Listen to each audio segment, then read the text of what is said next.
Roll Tide, everybody. How about that one, baby? What a win for Alabama. Great win for the Crimson Tide, and so much to talk about.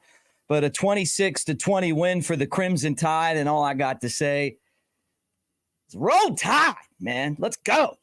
That's the kind of win right there that leads you to Atlanta. Long season left. A lot of football left. But that kind of win right there leads you to Atlanta. It's a great win. So much to talk about. I'm going to give you my opinions. And look, if you would have watched the tailgate show, it's what I told you. I said Alabama's going to win this game. At the end of the show, I said that they would run the ball and then they would take deep shots. They threw a lot better than I thought they were going to throw in this football game.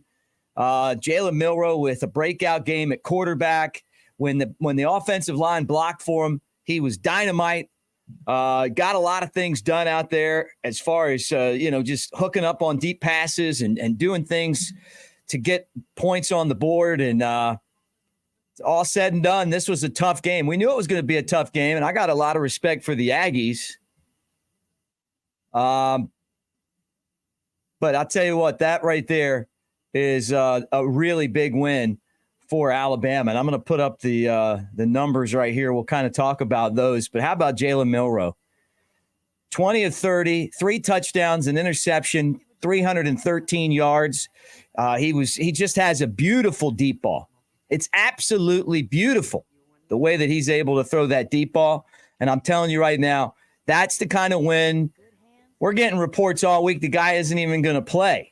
And who knows? I'll tell you, my honest assessment is he didn't look like he was running as fast as he normally does. It didn't slow him down. But he's got world-class speed. Part of that was just how good the Texas A&M defense was. But the number's 205-955-7615 if you want to call and get in on the conversation. But Bama, another win at Texas A&M.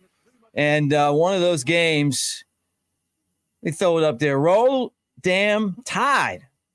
Roll Tide, Iceman. Adam, Roll Tide, all y'all. I've been in bed sick all day. Been waiting to get out here and talk to you guys because I don't know if I got food poisoning or what, but it's been it's a rough night, a little bit better today. But this is like the highlight of my entire day was to get out here and talk about this game. So I made notes on this game. I'm going to give you my take. I think Chad's going to pop in. We might hear from Brett. You guys, if you want to call in. Here, let me go to the look, Chris, we did try to give this game away. Don't even get me started. But that penalty on the block return is the kind of stuff that Alabama used to not do. Penalty after penalty after penalty after penalty on all of the offensive lines. And I would be drinking some Yingling Flight if I wasn't sick. All right, let me go to the phone line, and we'll get some calls in and kind of talk about this game some. Who's this and where are you calling from? Nick, it's Ice, man. Ice, what's up, brother? Roll Tide, man. Oh, man. Go ahead and take that sigh of relief on 3. 1, 2, 3. Man, I thought we were better. Feel good, man. Right? Yeah, but I thought we were better than them. We just got to stop making the stupid mistakes. Yeah, you take away a lot of those penalties. I think that score I sent to you early on Twitter would be more like what the score is.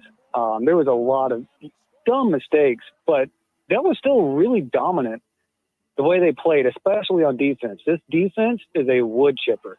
Am I wrong or am I right? No, look, how about when they got the ball back and they looked like they scored a touchdown?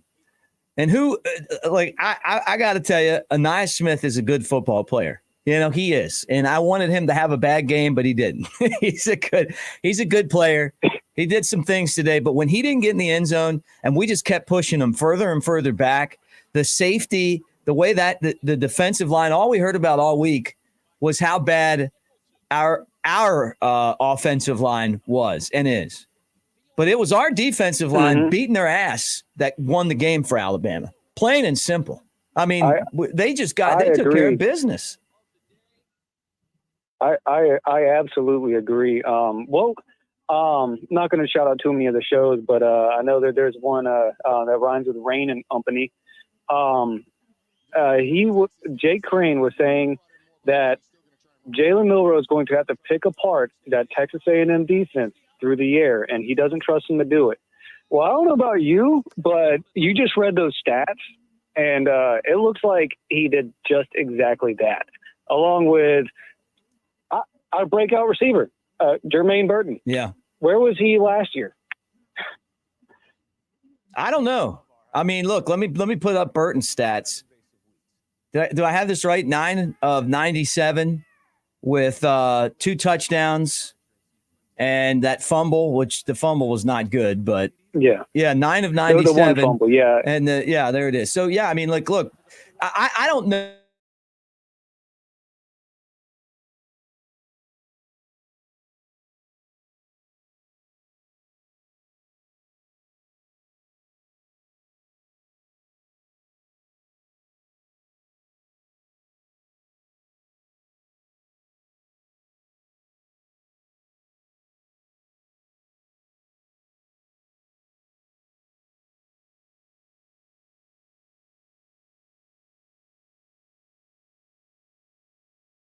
Said.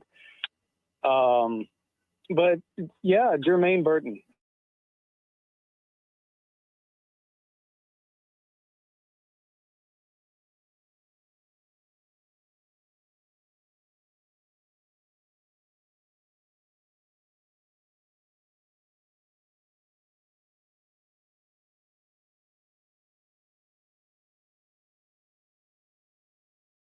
We have resilience, and we're not going to lose in the face of adversity. Right. No, I'm with you. If this team played in week 2, we'd be undefeated. Yeah. Well, look, it comes down to this, and man, awesome call as always. The defense had an issue getting the plays in against Texas, who's a good team that lost today, and lost in a great game. Like no, not taking anything away from that loss. But that Alabama team had an issue getting the plays in. Alabama streamlined it, and all of a sudden, this defense is a thing of beauty. Watching them kick the crap out of the opposition and wear teams down is awesome. I mean, it is just fantastic. I loved it. I loved every minute about everything except the penalty on the return. You know, and I felt like that was the thing that it's the only thing that I can look at. And I know they got all those penalties on the offensive line and everything else, but that was the thing to me that was just kind of like, you can't do that. That football's changed. The days of being able to kind of give someone a nudge, they'll call anything like that. They want to take your touchdown away, and that's exactly what they did. Oh, I absolutely agree. And looking at it, it was unnecessary. He didn't need to do it. That return would have been the nail in the coffin right there. Yeah. Game over at that point. Too was I'm sorry, what was that? No, I just said game over at that point. Oh, yeah, game over. Yeah, you're absolutely right. Again, though, like this defense showed up. Milroe really showed up through the air. I don't think we really have to worry about it. Like, I have to go back and watch that interception. I don't know if it was really bad or not. I think he might have just kind of stared down the receiver there like he typically does. But what have we been saying up to this point, though? We'll grant him an interception. We know that he's going to throw an interception. Right. And he still found a way to win the game. Yeah. And going across the board, that Red River Shootout game, that was pretty good. I got a lot of Oklahoma fans as friends. And, man, they are really happy today. I got to give them that win. That was a hard-fought game. And then I don't know if you watched that Mizzou and LSU game at all. I did. Holy cow. I did. I have never seen Mizzou pack a stadium like that. At least not in the recent years. I know. That was wow. I mean, they may have lost today, but they have something to be proud of. Yeah. I don't know if they're going to win the East, but they could they could contend for it at this point. Well, they almost beat LSU. I was pulling for them today. I was hoping that they would pull it off. I'll root for her. Yeah. Ice, any I'll root final for a ham sandwich before LSU? Before LSU, yeah. I got this great. I shouldn't tell Jake Coker's story, but he was telling us that in here the other day that he sent some corn dogs over to some LSU fans one time at a bar. I don't want to steal his story, but it made me laugh so hard. He's such a funny guy. I've been tuning into the Elephant in the Room podcast, and that's if you guys are watching this live, go watch the Elephant in the Room podcast. Do yourself a favor; it is a treat. Listen to you and Jake just talk, and hearing some of the stories of Jake Coker through his progression at Florida State and then Alabama, and then how he won a championship. That's really cool. He's a really humble guy. You don't really hear that a lot. No, and he's a super humble guy. He is. Like for a championship quarterback, he's very unassuming, and I think that's part of his charm. Oh yeah, and I think that's what made him a really good leader on the field. It translated on the field. You saw what he did. Yeah, no doubt, man. And you know what? I'm starting to see a lot of similarities of a lot of different quarterbacks that we've had through the years with Milroe now. He's taking some mistakes, but he's putting it on his shoulders and he's carrying his team forward. Hey, he's a tough hombre. And you got to give him that. I mean, he took some big hits in this football game. I still think that there's something to what the gamblers thought that he wasn't going to play. I don't know the whole story. He didn't look like they wanted him to run a lot today, and he didn't look like he had that breakaway speed. But him back in the pocket, who would have thought that he would have just got back there and just bombed away on those guys time after time after time? He's got as good of a deep ball as we've seen, and we've had Tua and Hurts and Mac Jones. I mean, this guy's deep ball is as good as any of theirs. Yeah, it's like I know that he's not one of the most popular ones, but Blake Sims had a really good deep ball. It's like that. Mm-hmm. And that's actually, you brought up a really interesting point with Vegas, picking Texas A&M, but it's weird because I feel like Vegas would have won a lot of money. They told everyone to pick Texas A&M, and they just went and secretly bet Alabama. Well, that's what happened. That's what happened late in the line is that it went all the way down to 1.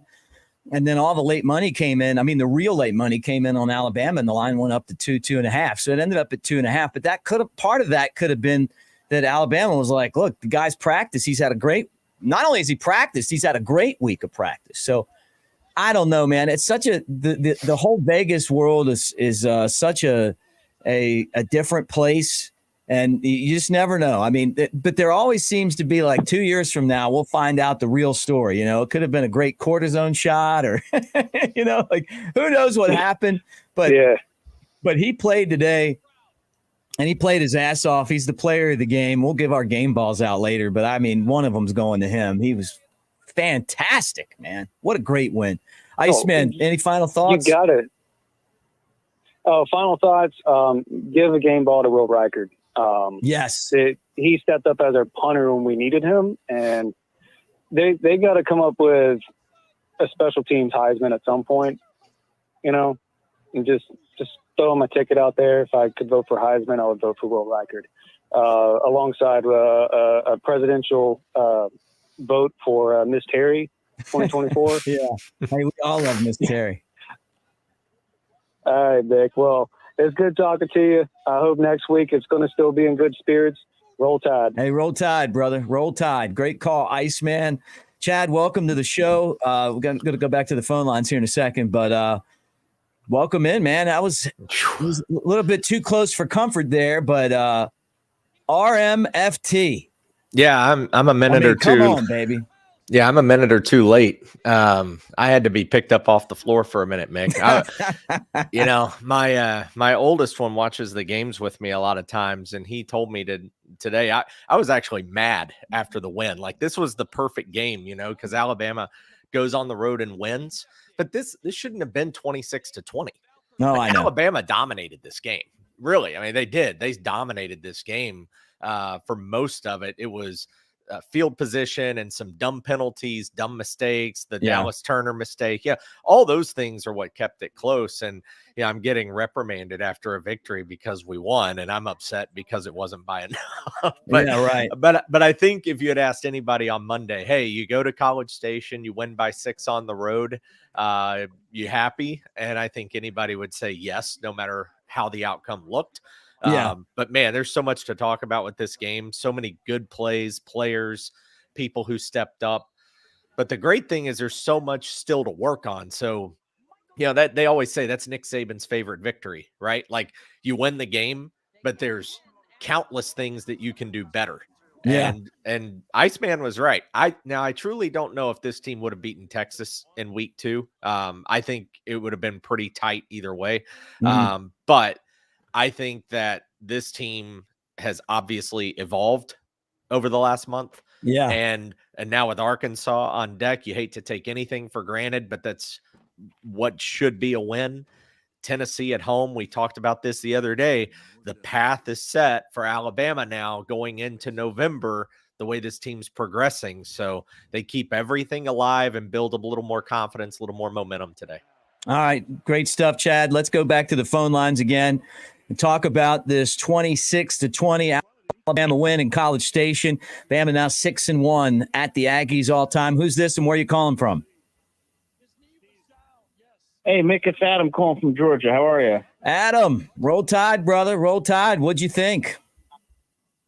Roll tide, man. Great day. I'm really happy. I think the good was that I thought Milroe was really, really so much improved and threw some beautiful balls and really, they were just so much improved. I think the defense was outstanding, including the defensive line. I think Boygby and Braswell were fantastic. The thing that was a little bit frustrating, though, were the penalties. Although I think the penalty on Turner was ridiculous. Yeah, it was just the discipline and consistency a little bit. One concern I have is with the running game. It just seems like Jason Roydell, I mean, they're good running backs, but they're not consistently getting positive yards. So I guess my questions for you are, do you think it's time to see Justice Haynes? And do you have any word on Malachi Moore and what his injury is? Yeah, a couple things. Well, first off, we don't know yet. We're going to try to hear what Nick Saban says, and we'll kind of get into that too on Malachi Moore if he's going to say much, but we'll be keeping an eye out for that. I thought Alabama did a good job without Malachi in this game, but I'm definitely worried about him. And so the penalties are worrisome because you still got to go down to Auburn and Kentucky, although Kentucky will be watered down by the time we get to them. But that could be a tough game. Yeah. It's not going to be as loud as Texas A&M. But I thought that honestly, I thought that Milroe kind of stepped up today and showed us that he's ready to be the next guy, this year's guy, and maybe even further down the road. The him under pressure, hanging in there, throwing the ball, finding Jermaine Burton time after time. And you were asking about the run game. This may be the toughest defensive line that Alabama faces. It's the best defensive line that you can buy. And I'm stealing that from, from Roman Harper, but he's right. That is a kick-ass defensive line that Alabama went through today. Those guys are going to be in the NFL doing their thing there as well. They rushed the passer. They took the run away from Alabama. I was glad that Alabama never stopped trying to run the ball, though, because I love the fact that they were salting the clock away. And I think you got to keep it. The minute that they know you're just going to throw it every time gives them the ability to rush the quarterback, and that's what they do best. So you got to keep them off balance. There were a couple of times where I thought McClellan might break a run. But the only thing I wonder, and Justice Haynes is going to be the future of Alabama, running the ball, is that with this offensive line, the way that they are, where they, by the way, Seth McLaughlin, nice job snapping the ball today. Did we have any bad snaps today? Yeah. Did we? I don't know. I think we had a snap infraction. We had a snap infraction. Throw that with all of the other false start penalties. But he did a good job today, snapping the ball, getting the ball there. And I think that's a tandem thing, him and the quarterback. But those guys got the job done. But it's the penalties that Alabama racks up on the road. that they've got to get rid of. And the 2009 team had issues like that too. And then 2008, and then by 2009 you could really see them turning the corner with that. That's something that's followed over from last year with this offensive line. They've just got to get better as a unit of not moving, not jumping off sides. And like Chad said, he's why he's pissed off, because if you take those away, Alabama stomps Texas A&M. I mean, it's not even close. Yeah. Because this offense isn't really built against that defense to be going from, like with Tua in there, look, back us up 10 yards. We'll just throw it in, and we're going to throw it over you anyway with, 4 guys that are going to be receivers in the NFL. I don't know that this is the same type of offense. I think this is a run, ball control, and then take risks down the field. And so when you get backed up, I think it makes it tougher for those guys. Yeah, I totally agree. And ultimately, I'm really happy because I never felt like we were going to lose today. I just felt like we were clearly the better team.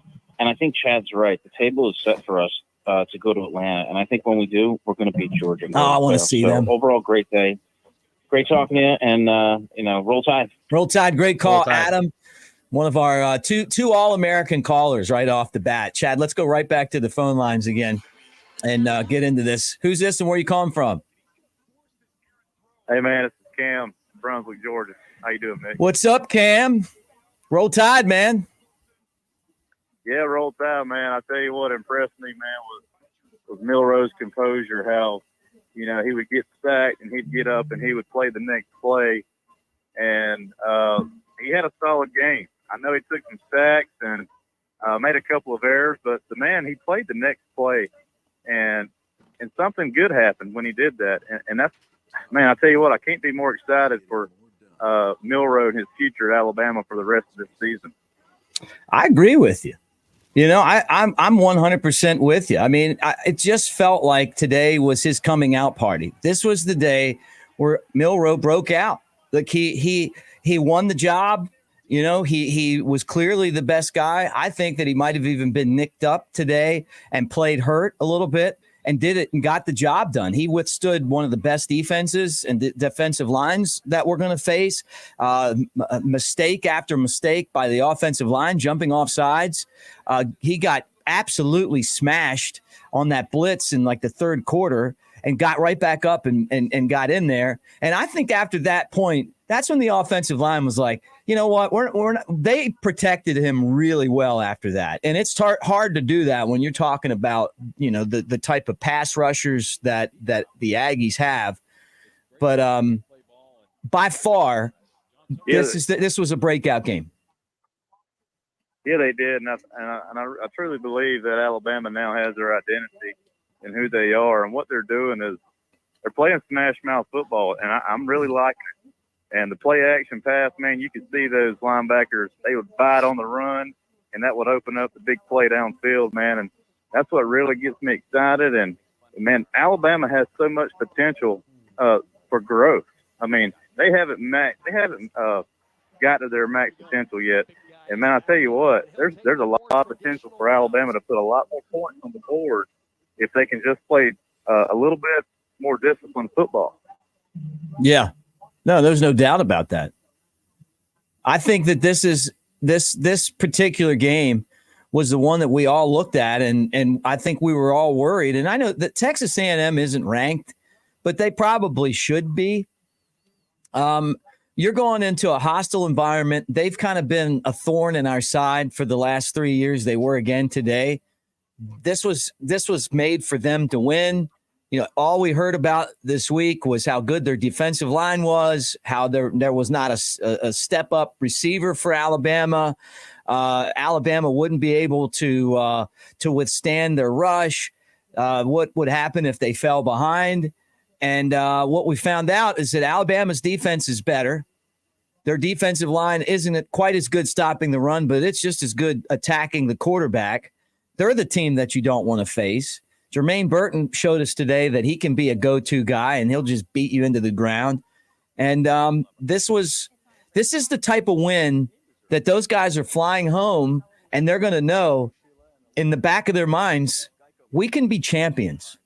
And I think this is the first time all year with all the mistakes and everything that didn't go right that I look at this team and go, this team could be a champion, maybe an SEC champion, maybe a national champion. But there's no true front runner right now in college football. And the way that they play defense, get a little bit, you clean it up on offense, get better. Proctor's getting better. He's blocking better. He's not getting blown away every play anymore. Every single game, he's going to improve. And, you're not going to run into another defensive line like this the rest of the season, I don't think. Even Georgia. I think they'll be different. They'll be good, but they won't be like this. I feel like if Alabama's offense gets to clicking with making playing mistake-free football and their defense playing at the level they are right now, I don't know if there's any team in the country that can beat Alabama if they're playing at the level that I know that they can play with. They have a ton of potential, and I think Jalen Milroe is the type of quarterback that we need because of his composure and the way he gets up and he plays the next play. It really reminds me of Jalen Hurts in a way. He wouldn't let a negative play affect him, and I think Jalen Milroe is sort of turning into the type of player that you want to be behind the center at Alabama. And I think that, Jalen Milroe, the reason he has so much composure, and they don't talk about this a lot, but he has a strong faith in God. His faith in God is so strong, and I think that's what keeps him going. It keeps him ticking, and he gets up and he's fired up, and man, he's doing it for another reason more than just winning a football game, right? And man, that really gets me excited about Jalen Milroe. And listen, Mick, I enjoyed the call and enjoy your show, man, and just keep doing the good work, man. Hey, thanks, Cam. I appreciate you too, brother. You're one of our favorite callers in this new venture, and roll tide to you out in Brunswick, Georgia. And a lot of you guys, I've talked to over the years, whether we've been with Rivals or On 3 or wherever, and some of you guys were just kind of hanging out for the first time now. But I'm telling you, I've been in bed all day sick, and I couldn't wait to get out here and just say, "Roll Tide, baby." I just couldn't wait. Like, this is the most energy I've had in a while, Chad.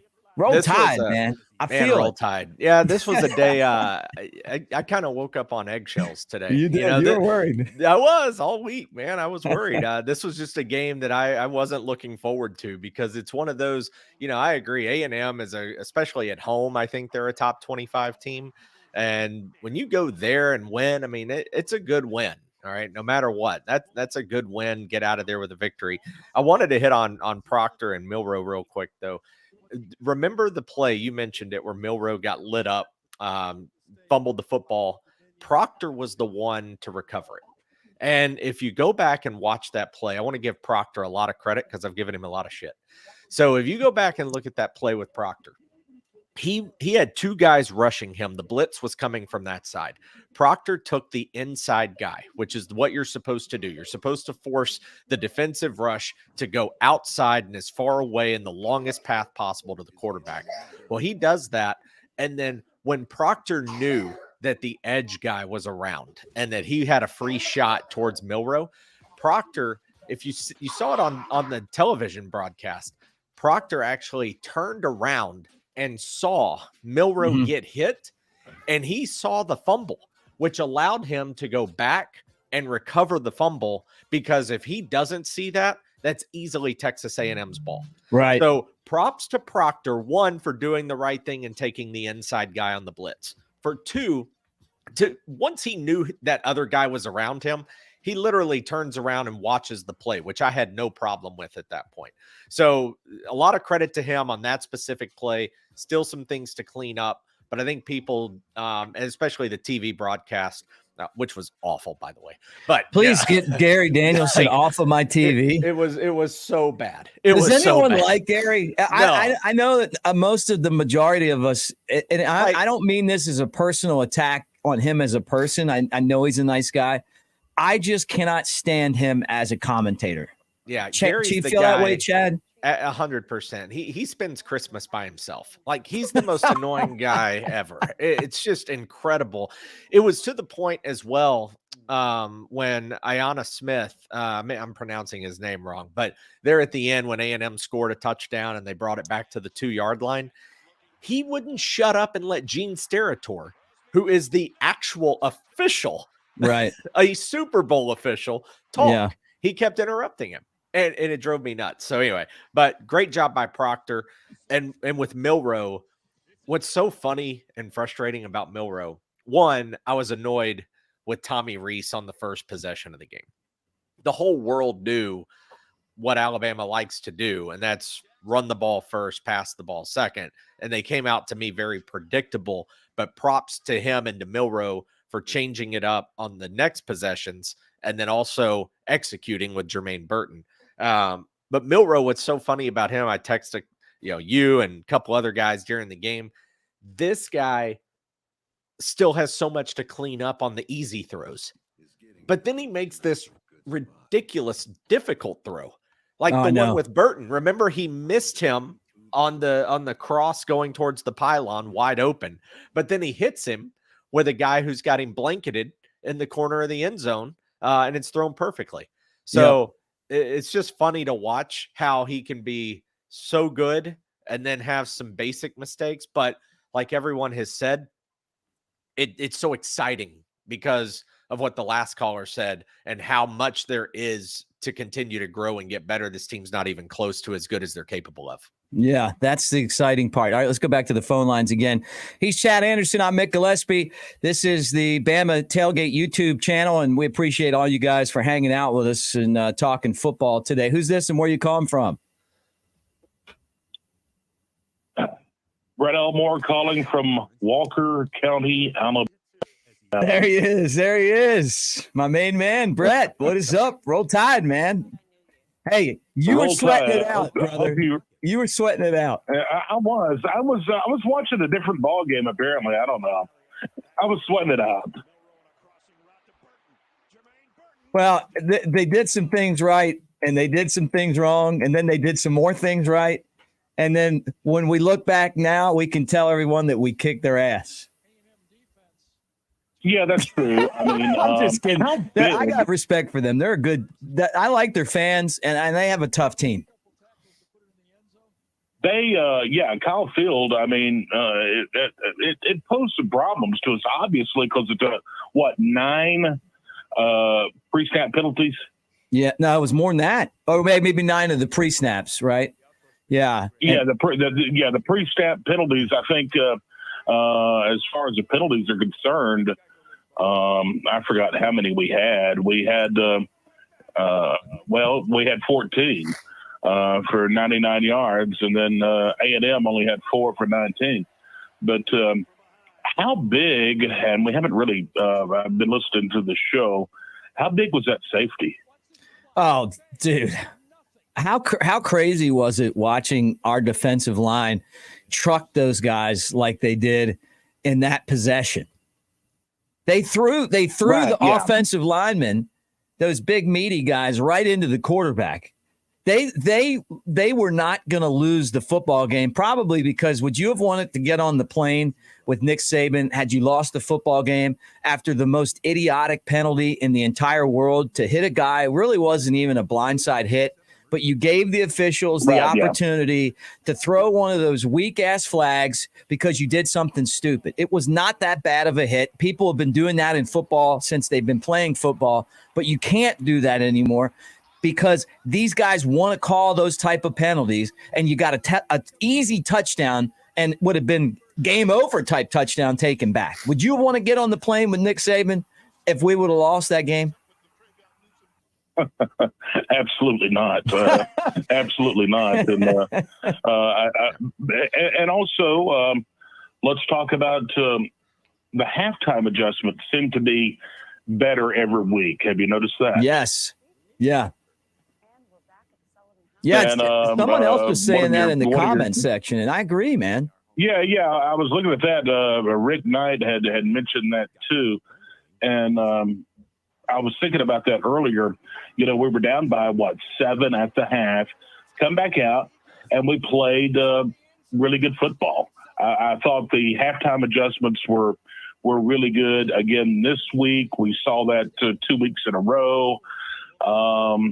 Milroe played a pretty good game. 21-33, 321 yards, 3 touchdowns. I mean, you can't hardly complain about that. But How about the play of Jermaine Burton? 197 yards, couple of touchdowns.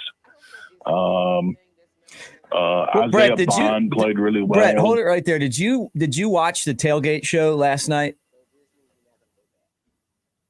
I did not. I had football duties myself. Oh, that's right. So, Yeah, that's right. I forgot. LT came on from the next round, and we're they're the ones that actually have put Jake and I together for Roll Tide Pods. We work with Disrupt the Media with them. I love LT, and he's one of the best handicappers. And what he was saying was he just was like, when Alabama has gone on the road and won these big games, he's like, they've had a go-to guy. And he's like, who's the go-to guy? Mm-hmm. And I thought that was a great point, even though, and I should play it on here because I kind of nailed the way that this thing was going to go down today in the last segment. I pick against Alabama on our pick segment pretty much because I'm superstitious, because I'm 0 for 3. And when I was picking us, we just kept not covering the spread. So it's a loss, but it's a win. Well, anytime I gamble, you better just pick against whatever I do, because you'll win. Yeah, right. But I said at that point, I said, I just thought that this game was going to kind of look like this.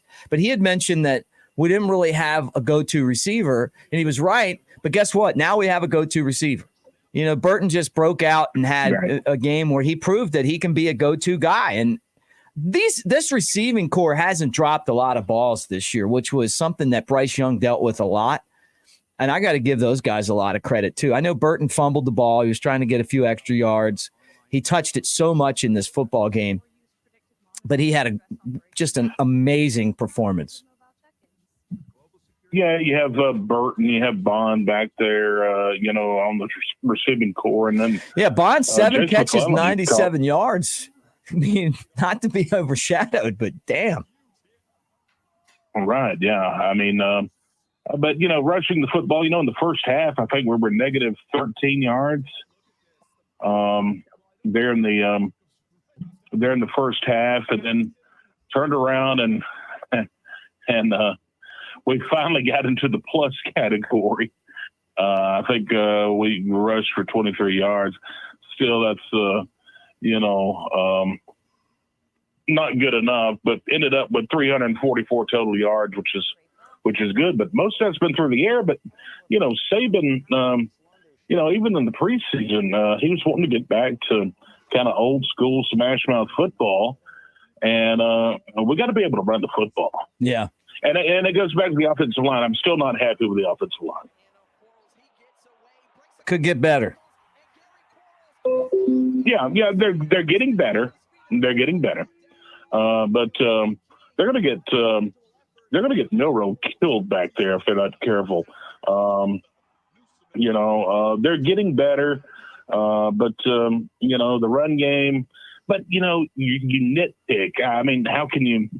You win a ball game and you're on the top side of the West now, and you say, oh, well, let's nitpick this or let's nitpick that. But still, a win's a win, and looking forward to next week against Arkansas. Awesome, man. I am too. I'm looking forward to talking to you. I want you to come down here and come and hang out with me in the studio at some point. Well, I'm going to come down, but you've got the plague, and I wouldn't come down today. I think it was food poisoning, to be honest with you. What, did you eat some LSU corn dogs? I didn't. What's the deal? Jake didn't send me a plate of those. So send you a bunch of LSU corn dogs. I don't know what it was. Well, I hope you get to feeling better. But next week, I hate those 11 o'clock kickoffs. And, it really sucks, too, because, it's homecoming. And I don't know if you and I have talked earlier in the week about this or not, but you know what time the lineup is for the parade? 7? It's homecoming week. 7 or 8. 7:30, 7:30. 7:30. No. 5 a.m. Whoa. Mick will be getting home. Parade's supposed to start at 7, I believe. Chad said I'll be getting home. I know you can't hear him, but he said I'll be getting home. Thanks, buddy. Yeah, that's what the students were saying. They're saying, we can't watch this. We're going to be way too hungover, to even try to get to the homecoming parade. Hey, can you hear Chad now? Chad, talk. Brett, can you hear Chad now? Brett, can you hear me? Can you hear me, Brett? No, he can't. No, Chad, I can't hear you. All right, anyway. Finish up, Brad. Anyway. I hate that homecoming's going to fall at 11 a.m. But the Razorbacks are coming into town, and did they play today? Or no, they play at they just kicked off against Ole Miss. Yeah. That's right. Yeah, I've got it on behind me. So, yep. And I was watching a little bit of that Kentucky and Georgia game, which intrigued me a little bit, but it looks like Georgia's taking control. They're same old Kentucky. Same old Kentucky. Don't fall for any of that, that bourbon stuff, because they always trick you like this. Yeah, don't drink the Kool-Aid that tastes just like bourbon. Well, that would make me drink it, though, sort of like Missouri and LSU. It's like, come on, Mizzou. Yeah. Well, great to hear from you, brother. Any final thoughts? No, other than which I have to close with this, I guess, every week. Arizona State's 1-4, and they're tied with Colorado right now. It's 7 apiece, and they were up 7-0 earlier. You got to keep up with Dion. The Buffaloes. Yeah, we'll see. You got to keep up with Dion. Hey, man. Well, I have to keep up with Neon Dion. Yeah, me too. I honestly like him, but I know that some people have told me that they don't. I think it's going to be fun. I know you do. But you know how I feel about it. I just love to razz that. Hey, great talking to you, brother. I'll talk to you throughout the week. All right. You too. Get feeling better. Okay. Yeah. Thanks. Have a good night. Thank you. See you. All right. That's Brett from Walker County, and we're going to get to. We got another call in there, but Chad, just so much to dig into with what he had to say. I guess we all kind of feel the same way about the penalties, huh? Yeah, I mean, that's been a problem, right? Like Alabama lost the 2 losses last year were by penalties. I mean, Tennessee, there were 17. I forgot the exact count that there were against LSU down in Baton Rouge, but yeah, the penalties have got to get cleaned up. I think 9's right. Yeah. Because I think Texas A&M 2 years only ago was 17 10. Against Tennessee, although some of those still, I hate to say it, but some of those still just. It was more like 7. They found 10 others out there. But yeah, I mean, that's you and I were texting about that during the game, that not just this Alabama team, the last couple have had that situation where they don't play clean. And I don't mean like clean versus dirty. I mean clean as in they let too much stupid just BS happen. Yeah. The punts touching you, like you mentioned, a fumble. Like, okay, we talked about how great Milroe's been, and he was today. But also, what the hell is he thinking? With 1:36, you just got a first down. A&M's out of timeouts. He's quick snapping a ball and trying to fire it out to Benson. I know. I understand he's looking at it going free touchdown. But dude, take a knee. Like, just win the game. It's right. 101. I know. That stuff's got to get cleaned up, man. I know. That's not very Alabama-esque. All right. No. Let's go back. We'll do one more call, Chad. Let's do one more call. Good. All right, let's do it. Welcome to the show. Who's this and where you calling from? Hey, this is Clint. Mick from Birmingham. Clint, what is up, brother? Roll Tide, man. What'd you think of this one? Roll Tide. Well, Nick, if Milroe grows as much from now to the end of the season as much as he has from the Texas game to now, we're going to win a national championship. We could. Because he is so much better now. I will say this.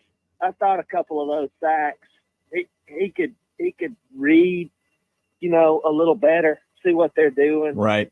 And there was a couple of those corner blitzes where he should have seen them, and he didn't. Yeah. But other than that, man, and the pick, I thought it was just phenomenal. I didn't know he had it in him. That's a tough environment. Jake Coker told me it's the loudest place he's ever played. He said you can't even hear yourself. It's like he said you'd be this close to somebody and you can't hear them when they're all riled up in there. And I get that, and that's what's tough about the offensive line. But they've got to figure it out, because there was a time when Alabama might have one offsides or one false start during a game, back when they used to kick everybody's ass, and they've got to get back to that again. And like Chad was saying, I mean, this could have been a big win. I mean, this could have been a blowout if they wouldn't. The penalties are what really kept A&M in the game. Yeah, I totally agree. Do you remember back in the day, though, the 2011-12, we may go a whole game and have one penalty. Yeah, that's what I'm saying. Like we used to not. And there was one year where the offensive line had no false starts and no holding penalties for the whole game, for the whole season. Wow. What year, Chad, do you know what year that was? I'm pretty sure that was 09. 09? I think so. Okay. Wow. Was it 09? It might have been. I know that in 08 they used to have those things, and then maybe it was 09 that they just totally cleaned it up, and they just stopped.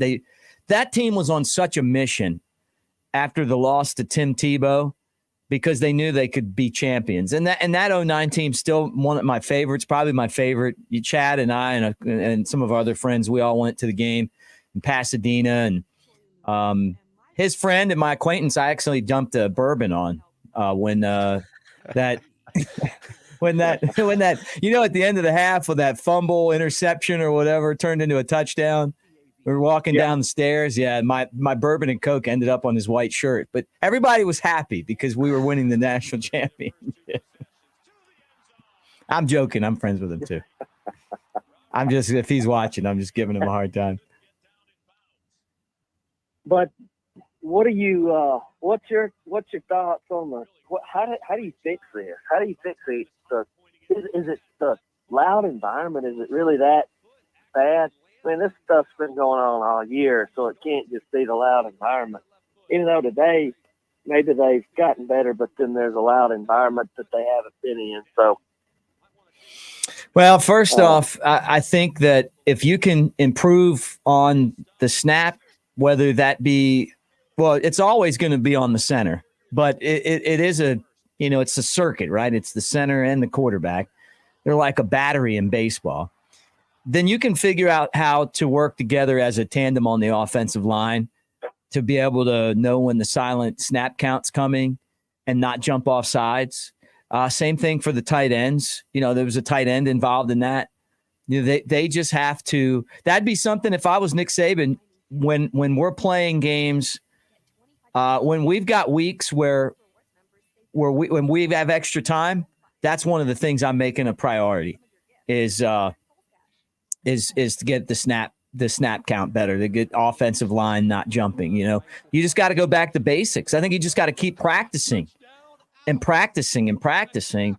The offensive line in 09 had a lot of really great offensive linemen on it, guys that were excellent, but this one does too. It's just a weird mix, because you got a true freshman out there, and then you don't have like an Evan Neal type to me, but you have a lot of guys who are good. They just got to just keep working together and make that a point of emphasis, and because it's a fundamental flaw that they've had over the last two seasons, that some places they would have lost the game today because of that.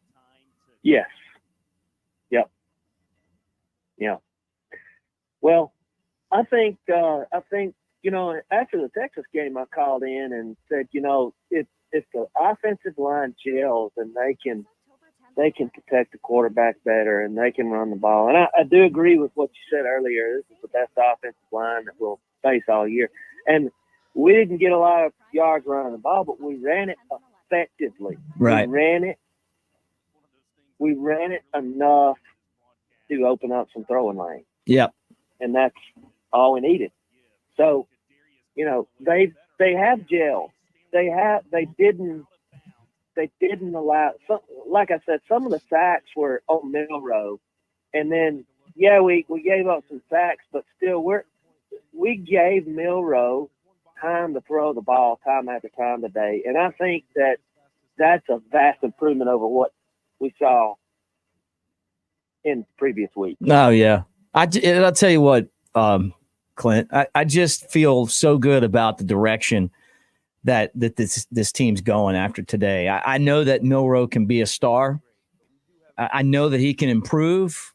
He's getting better at reading defenses. He's getting more comfortable in the pocket. He exudes leadership. The team's bought into him. You know, you got issues with the penalties.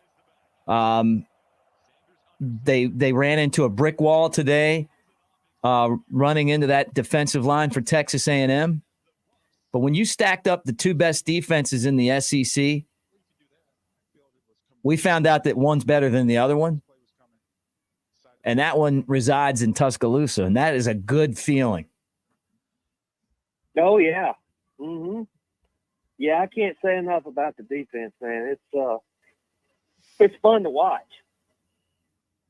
You know, the past, I don't know, since, 16, 17, our defense has really been lackluster. And we had a good defense in 20, but our offense is what won the national championship in 20.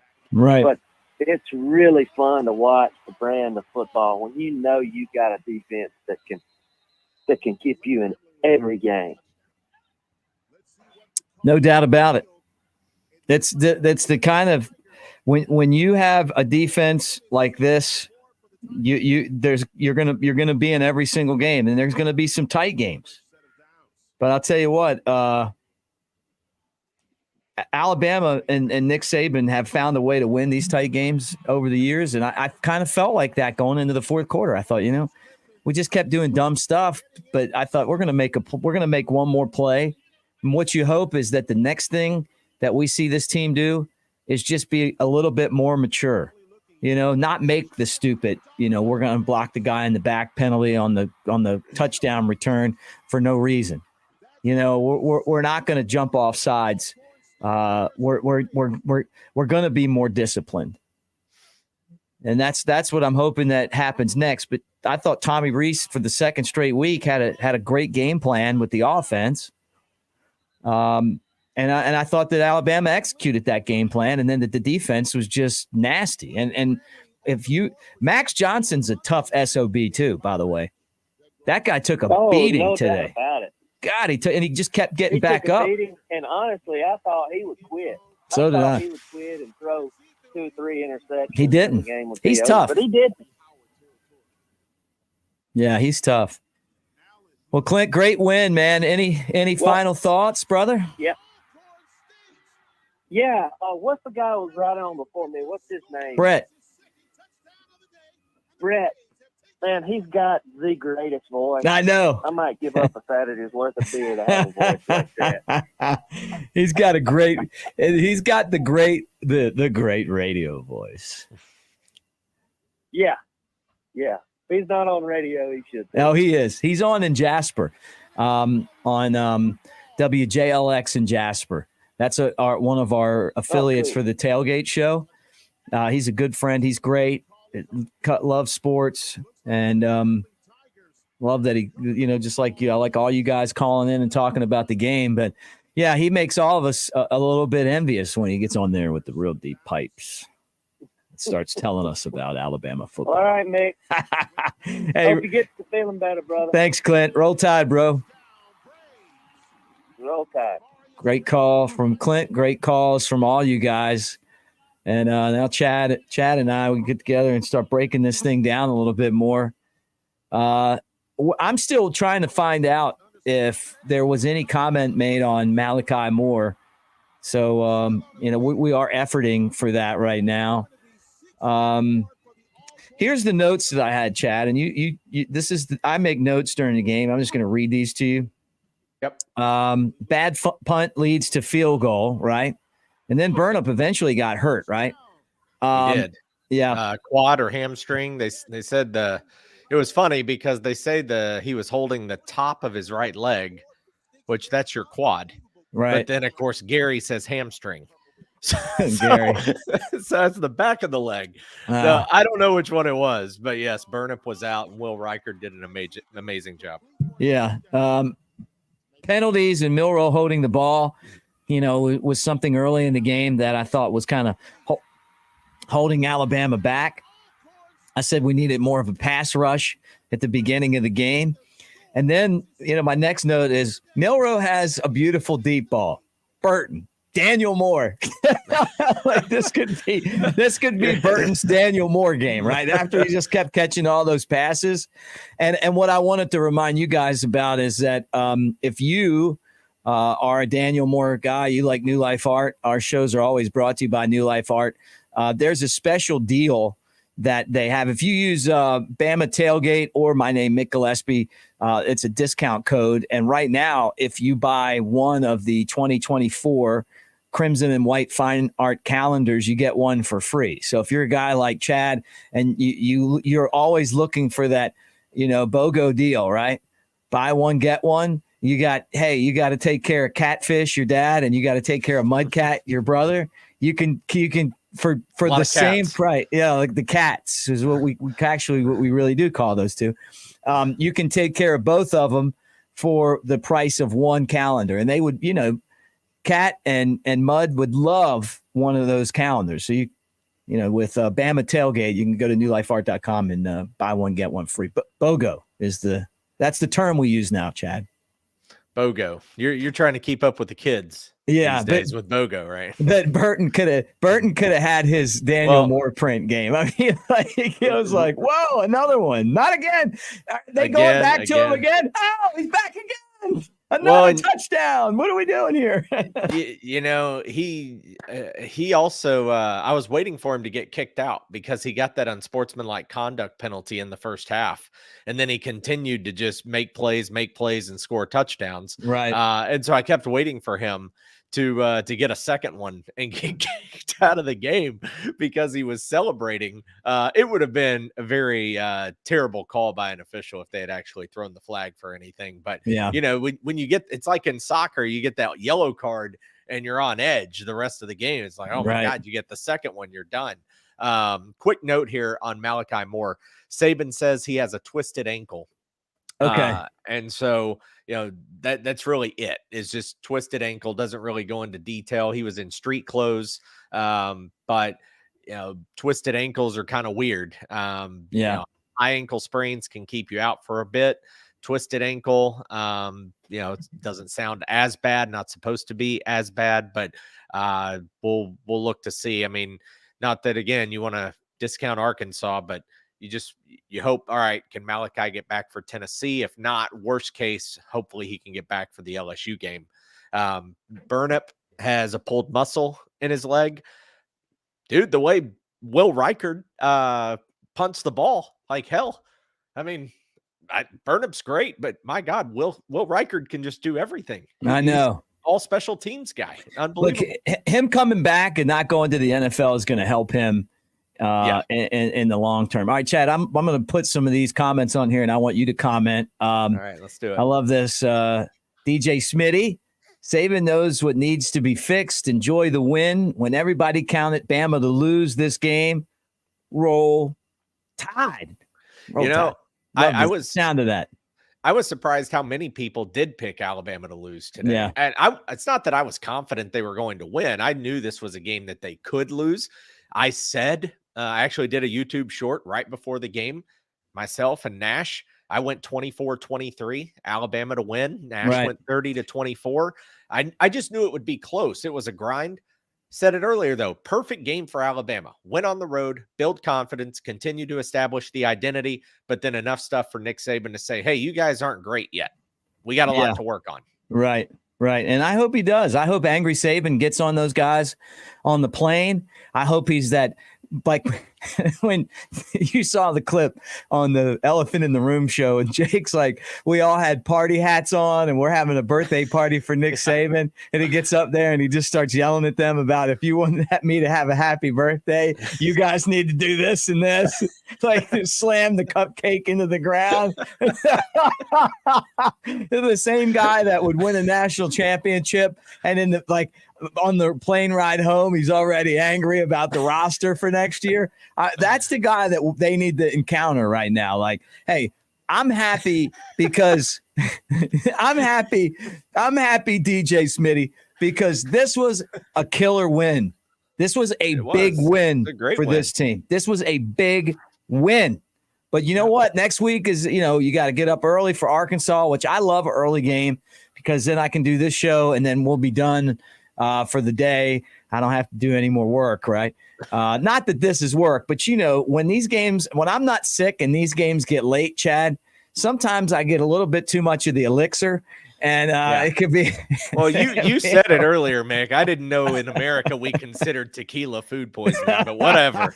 You do you, bud. I mean, if that's the new definition of food poisoning. I ate a lot of shitty food in college then. Yeah, this is really food poisoning, man. If you would have seen the night I had. All right, let's pull up another comment. We will be glad Will Reichert can punt too. And he is invaluable. Like, Will Reichert we're going to give out game balls, and all you guys that are watching, get in there and tell me who you're giving your game ball to. We're going to do that in a second, but he deserves one. Can we do this for 30 seconds?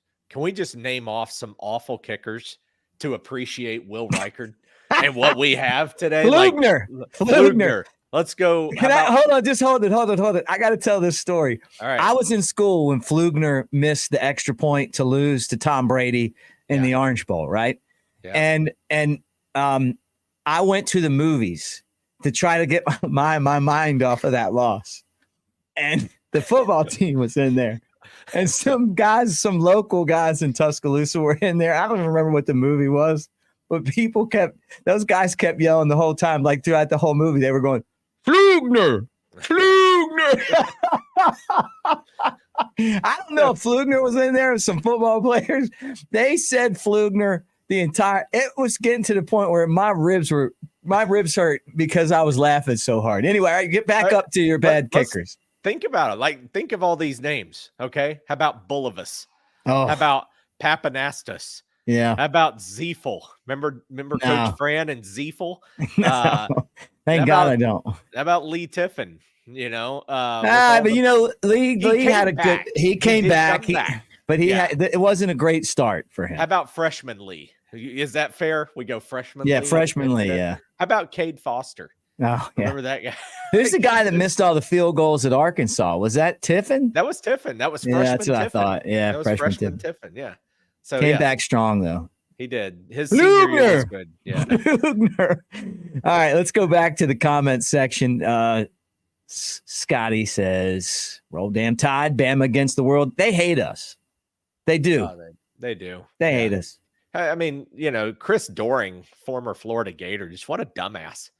Like, just his comments on Twitter. I mean, literally his verbatim. Texas A&M is the better team on offense. Texas A&M is the better team on defense. Texas A&M is the better team on special teams. And I'm like, I mean, that's fine to have an opinion, I guess, but it was just so obviously wrong. Like, if you watched A&M and Alabama's defenses this year, you don't say that A&M has a better defense. I didn't think so. No, I mean, going into the game, you don't say A&M has a better defense than Alabama. And then you look at the offense, and I say Max Johnson's A&M offense is no better than Alabama's. Alabama's got their holes, but I don't know. It just, people love it. Desmond Howard's another one. They can't wait to pick against Alabama. Yeah. And that's what he does. Yeah. Look, when I on the show, I took Texas A&M, but I thought Alabama would win by 2.5. I thought they'd win by 2. But I thought they would win. I never didn't think they weren't going to win this football game. I just thought, and if that guy, if Aniyah Smith would have scored a touchdown, they would have won by 2. Yeah. Or you know what I mean? So it would have been 2.5. Like, it's so crazy how Vegas just knows stuff.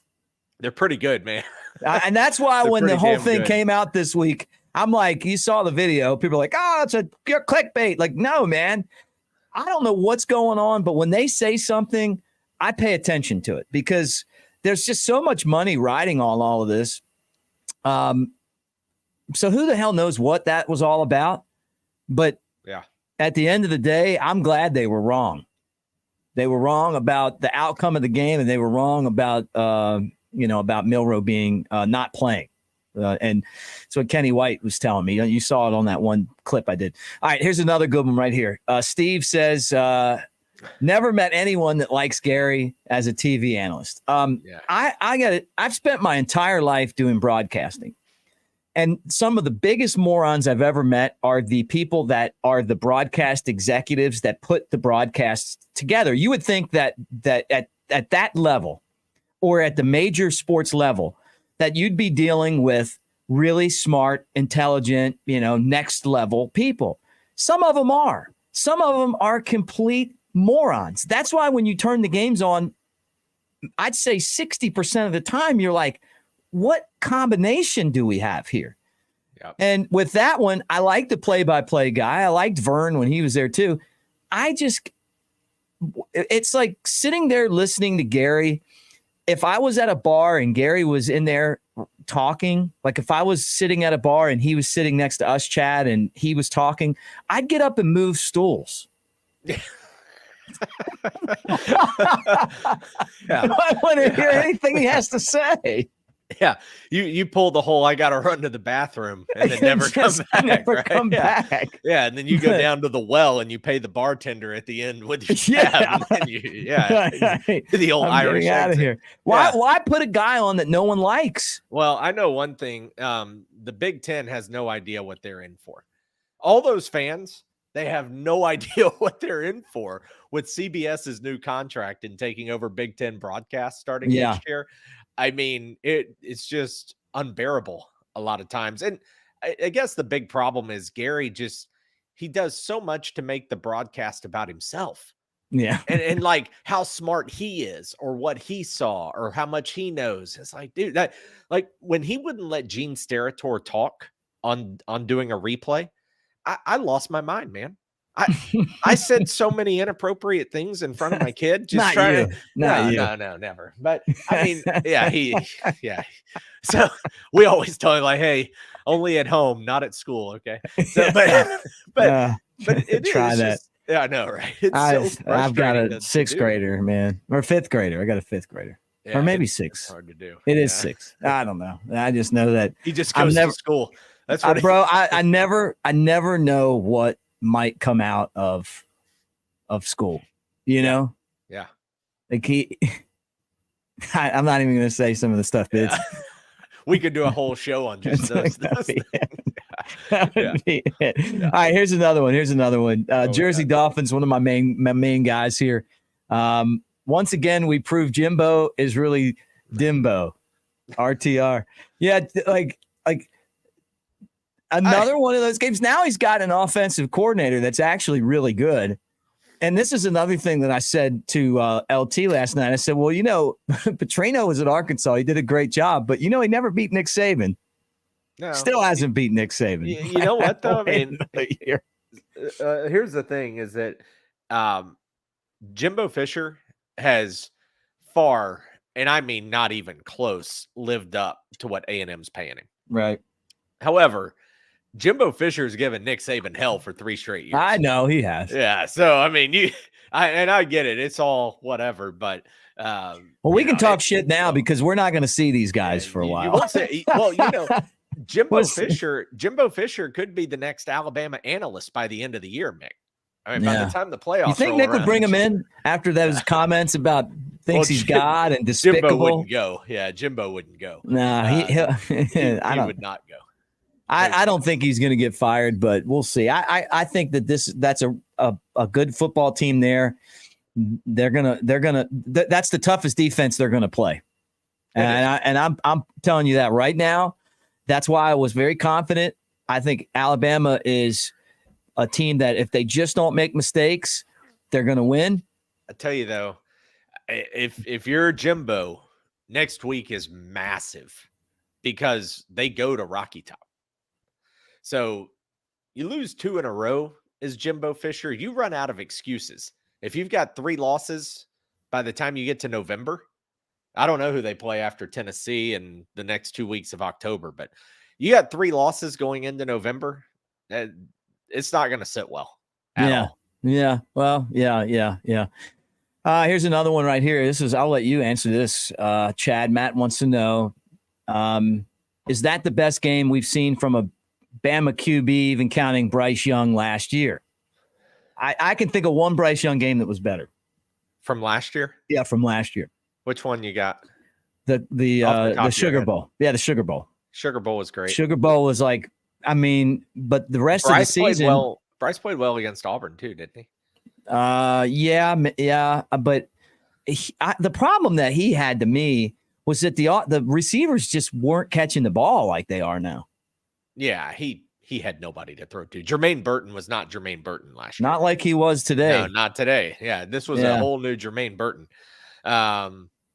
Maybe, but the fact that you can put this, but the fact that we're even having this conversation and like the wheels are turning a little bit, is a good sign. Yeah. Well, and that's it. To be fair with Milroe too, he hasn't ever been given a game like this where it was kind of forced. We talked about it on a couple of shows this week on this channel, Mick, where we knew A&M was going to make Alabama throw the ball to win the game. They did. That was no secret. We knew that was going to have to happen. He was going to take some licks. You knew it. It was coming, and he stepped up, answered the bell. So there's no doubt it's credit to Jalen Milroe today, and he showed what he's capable of. And we've said it for the last hour and 11 minutes. Jalen Milroe, he cleans up a few things, and it only gets better from this point. Yeah, no, I'm 100% with you. And we got some big games coming up. Look, Arkansas, that's gonna, that I don't think that's a game you're gonna lose, but it can be a tough game. And then after that, you got the 2 revenge games, Tennessee and LSU. LSU had another struggle win today. Tennessee's a beatable team. The Tennessee Alabama game is going to be really interesting style wise, and the fact that LSU can't play defense, that's going to be interesting. And then all of a sudden you go to Kentucky, then you got UTC, and then you got to go down to Auburn for the Iron Bowl. So, these are all winnable games. There's going to be some tough ones in there. You're wearing the Alabama uniform. So, it's going to be, they're going to be some slobber knockers, as, the JR from wrestling would say, right? And today was a slobber knocker. That was a tough football game today. Yeah. But it panned out the way that I really thought it was going to. I told people that I thought the score was going to be 24-13, the final. So that they got that field goal at the end and then kind of got a little bit closer. But so I want to ask you this, Mick. You bring up Tennessee. I saw this right before we started the show, or right before I hopped on. What do you think, or what would you set the line right now for Alabama and Tennessee? Probably 7.5. So it's 8.5. Is it? 8.5. Right now. So I'm close, Alabama man. Favored. Yeah, you're right on it. Because this team, the way that college football is now, and where this team is now, I just don't see a lot of those double-digit lines against good teams anymore. Yeah, that's right. Is that fair? It's fair, and also to be fair, Alabama hasn't exerted its dominance over anybody this year. Yeah, you're right. So it's a combination. You're going, well, Tennessee's not a bad football team like they were even just 6-7 years ago, and Alabama's not dominating people right now. Really, today they dominated A&M. They just scoreboard didn't reflect it. Right. But they're still not doing it to where Vegas is going to start laying out 12, 13, 14-point lines. This was a rivalry just a couple of years ago, 3 years ago.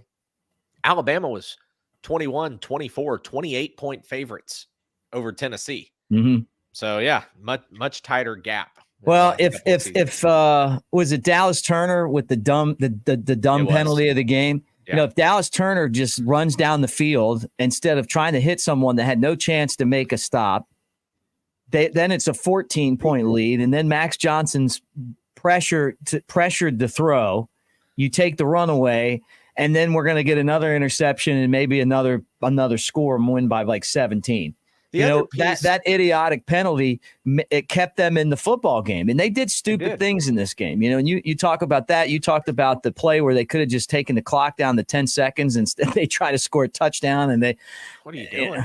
What are you doing, man? It was a knee every time. All Dallas Turner had to do, the whole part was the fact that he lunged. He didn't even knock Johnson over. But it was the fact that he did this move. You know, just this is the difference. If he just does this and like hip checks him, there's no penalty. Yeah, but why even worry about it? The guy, there's no chance. There was no reason to even touch the guy. That's the thing that Alabama, like the punts where the guys run up and touch the live ball, and just the stupid crap's got to stop. That's the biggest concern to me that we started seeing after the 2020 team, where you just start seeing stuff like that we never saw before. You know, Burton getting the penalty for, you know, the personal foul penalties and all that. We didn't do that stuff. You know, that's not really who we are, you know. What he should have been doing is the DX down the field in front of the guy, you know. That's what he should have been doing. Yeah, right. Give him a little of this. All right. Well, let's give out our game balls. Let's do our game balls. Throw that up there. You go first. How many offense? How many are we allowed to give out? Let's just do a game like this. I feel like we should at least give out 3, right? Yeah, for sure. I think, man, you know, I don't know. Do you go? I feel like we ought to coordinate this correctly, and whoever goes Milroe, the other goes Burton. Yeah, right. Yeah, because right. those are the. Can you do it in a combo? Right? No, you got to, right? Yeah, I mean, those are the two. Yeah. All right. Well, look, let's start with Milroe. Game ball. Best performance of his career. Best game of his career. Toughest environment that he's played in. Tough. Leader. I think he's banged up. I'm sorry. I believe that whoever that guy is that put the report out that he wasn't going to play had a reason to think that.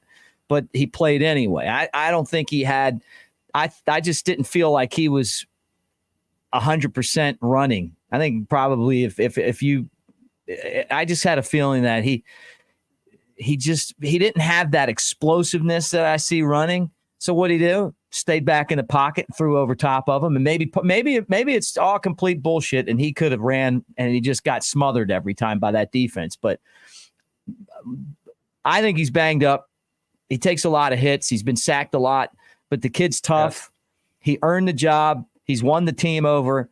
He just won one of the toughest games of the season. And this tough part in the SEC, you got to turn around and do it again on Saturday. But there's a lot of momentum with this program right now. You're talking about the second half he had against Ole Miss, the complete game that he had against Mississippi State on the road, and then going into this, I mean, one of the most hostile environments you're going to play in, and walking out with a dub. I got to give that guy a lot of credit, man. The deep balls were beautiful, and he did a great job. No, he was fantastic. He was everything. He was the Jalen Milroe everybody was hoping they would see when the season started. Yeah, and that's what he was today. He had a couple of areas where, you know, he made a mistake or a mental error or something like that. But overall, just a fantastic performance. Every team in college football would have taken that quarterback's performance today. No doubt. All right, second game ball. Jermaine Burton transfers from Georgia. Came in with a lot of hype, Chad. We thought when Burton came in, he was going to be this awesome receiver. We couldn't wait to get him in there. He's going to be the next. He's going to be the next Jameson Williams. He's going to transfer in, and then he was like non-existent. And then, you know, maybe he's going to the NFL. No, he's coming back. And thank God he came back, because this is the type of game that kind of sets him out. He did have the fumble, but he had 9 catches, 197 yards, 2 touchdowns. They couldn't stop him. He was going past he owned that guy whoever they put on him, they couldn't cover him today. I forgot his name, 28, right? Yeah. He just kept on just tearing him up, man. And he was talking smack the whole time. don't get the penalties, don't fumble the football. But you know what, man, that's the kind of stuff that we're used to seeing from a wide receiver at Alabama. Take over the game, baby.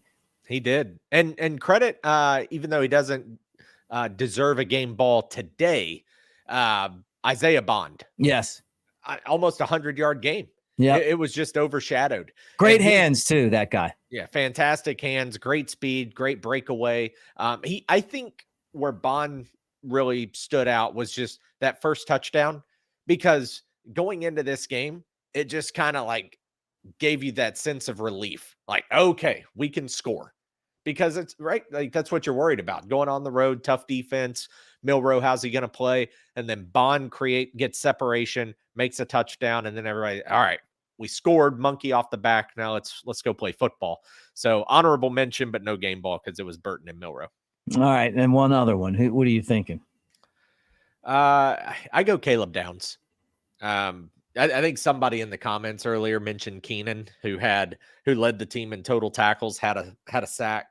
And they asked, like, when's the last time a nose tackle had led the team in tackles? And that's a good point. I don't know. That's a great question. Right. But I would go Caleb Downs. And the reason I do that is because Alabama came out second half, drove right down the field.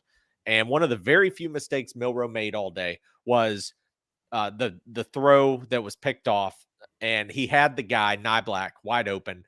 The problem was he didn't put any mustard on it. And Right. so when he lobbed it, that's what allowed the safety to make the pick. If he throws a dart, it's an easy catch. But Caleb Downs, it was either on first or second down for A&M. Bama blitzes, Downs crashes from the safety position and makes an unbelievable interception on a delayed screen pass from Max Johnson. And right after Alabama had given the ball away from a good drive, he gets it right back in the opponent territory, and Alabama goes down and scores a touchdown. So to me, Caleb Downs, because of just how big that one individual play was. Yeah, look, I'm with you, man. I thought that they were actually trying to throw on Kool-Aid today. It was kind of nice to see Kool-Aid get into action a little bit. Some of those passes, Max Johnson, I know that the stats don't look great for him, but he's a tough guy, man. I mean, I was impressed with him, and just Jake kept saying on one of our other shows, he's like, Max is a pretty tough guy, and looking at it, like watching him get just beat down and keep getting back up. He's 14 to 25, 239 yards, a touchdown and an interception. He was under pressure a lot. Then they just stopped blocking at the end of the game, and he got smashed. I mean, the safety is really what won the game, because it made it a 2-possession game. Shouldn't have even been that close at the time, but tough guy, but the defense was great today for Alabama again, and that's something that we're seeing each week, is that this defense this defense is going to play no matter who it is. The defensive line today, they were old school Alabama, in the sense of, we've been talking about it, the third and fourth quarter, especially that fourth quarter, the defense or the offensive line for Texas A&M, they were so beaten up they couldn't even handle it. They couldn't handle that defensive front. Are you saying that they made their asses quit? They did. They went 08 Saban on them. They found the angry Gordo guy. Yeah, it did. They found him, and they just ran over him. I mean, on the safety, I want to say the center just pulled a Roger Dorn. I mean, he just went Olay. Yeah. And Alabama on that defensive front, they were in Max Johnson's ear hole just the entire fourth quarter. Dude, this is what's really exciting, is that this wasn't perfect by any means. There's a lot of stuff that they need to fix and change and do better. But there's just the building blocks are there. When they had to make a play, they did. The defensive line, and how, after Dallas Turner had that stupid penalty, they came back and basically played great defense. And Texas A&M got the ball down to the 2-yard line, and when they didn't score a touchdown, they went backwards. They went the wrong direction, because that defensive line was in the backfield, forcing completions and sacks. And poor Max Johnson's looking over there going, is anybody going to block for me? Are you guys going to block? You know what it reminded me of? You remember the Peach Bowl against Washington? Yes. 2016. Yeah, I was there. It reminds me of was it Josh Browning, his name, the Washington quarterback? He keeps looking over at Chris Peterson, and Peterson's just chewing his ass out. Yeah, I mean, reaming him up and down. And it was one of those where you catch it on camera, you can read his lips, and he says, "I don't have any time. I don't have any time." He just keeps saying it over and over because those guys were just all over him. And it's beautiful. Beautiful thing. Well, we kept hearing about how many sacks Texas A&M was going to have, and they had 6, but Alabama had 5. I want to say this, though, as we go away tonight. This has been a really fun week. Yeah. And one of the reasons why is that on the on the channel here, the Aggies fans have been commenting. They've been watching the shows. They're a great fan base. They're fun. They think about the game. It's just a lot of like real good football conversations. A lot of people telling me what the scores were and what they thought was going to happen and all that. And that's what I want the channel to be. I want, we're not all going to agree on things, but let's have a fun spirited debate and, be respectful of each other. And I can remember as a kid going to the bus stop every day and just, we'd all just get together and talk about sports and debate sports, but waiting on the bus every day and it being like one of the best parts of the whole day, like just kind of going back and forth about our favorite teams and players and all of that. So I hope that's the environment that we're creating. So, I as far as the Aggie fans and them being part of the channel this week, I do appreciate it. And I hope that they end up having a good season. I don't want them to be in Atlanta. I want us to be there, but, there's a part of me that'll be pulling for them. And I know, Gene Stallings and Bear Bryant, we have a lot of shared history. Of course, they took Franchione off our hands. Thank you. Yeah, thank you for that. This is Kenny Franchione. Do you remember this? Look, you're one play behind. He talked like a duck. He and Kim, boy, he and Kim, yeah, they couldn't have worked out better. Yeah. So, all right. Well, that's it. Final score in this one: Alabama 26, Texas A&M 20. Bama now in the driver's seat for the West. Now 5-1 overall, undefeated in the SEC. They'll play Arkansas at 11 o'clock on Saturday. We'll get back together tomorrow. We'll put a show out at some point and just kind of do the same thing. We'll have a little bit more time, though, to kind of assess everything and think about it. And then we'll get back on the regular schedule. We'll be putting out content all week, previewing the game, talking about Alabama and Arkansas. And then that leads into the cigar game, the third Saturday in October game between Alabama and Tennessee, my favorite rivalry game. So it's going to be a fun couple of weeks. We're going to be tired when that game's over. We're going to need some time off. We're going to need the bye week. I always need the bye after Tennessee. I always do. All right. Well, thanks to all you guys for hanging out with us in the comments section and being part of the channel. And Tom, I see you on here. Man, come on, dude. Come on, man. Like the goal, Tom, is to win the damn game. It doesn't matter if you had 150 yards and you lost. Ask Bobby Petrino about the time that he brought Arkansas to Tuscaloosa and he had that two-headed attack. You remember the two-headed attack, Tom? You remember the two-headed attack that they had in the run game. Felix Jones. Who was the other guy that they had? McFadden, yeah. And they ran for like 600 yards or 500 yards. It was 07, right? That was Houston Nutt, I believe. Was it? I think that was still Houston Nutt. Nutt had those two guys? Nutt had McFadden. I'm pretty sure about that one. But either way. Yeah. Petrino had, which rest in peace, Ryan Mallett. Yeah, Ryan Mallett. And he and also Collins. Alex Collins. Yeah. Well, anyway, so whoever it was, whether it be Houston Nutt or Bobby Petrino, my point is that it doesn't matter how many yards you have. It doesn't matter style points. The only thing that matters, just like I'm sure you're a big Miami fan, Tom, back in '92, is who wins the game. Roll Tide, baby. And we'll probably see you, Tom, and down in Jordan-Hare here in about 5 weeks, and we'll take care of business just like we did today. All right, Chad, any final thoughts? No, good win. Sigh of relief.